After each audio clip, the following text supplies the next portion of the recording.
wasn't even halfway the hallway when it crossed my mind. You weren't even halfway your sentence when I left East Town.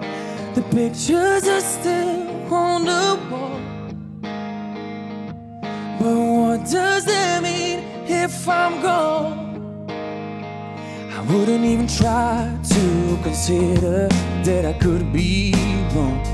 I'd always interrupt what you're meaning to discuss all alone.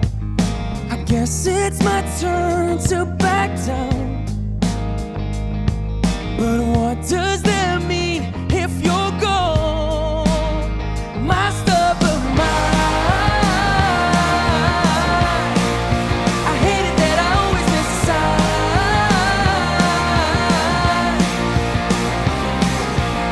Instead of trying to work it out, I'm holding ground with my so-called stubborn mind. Sorry for my stubborn mind. Shouldn't be this hard to resolve this after all that I've said.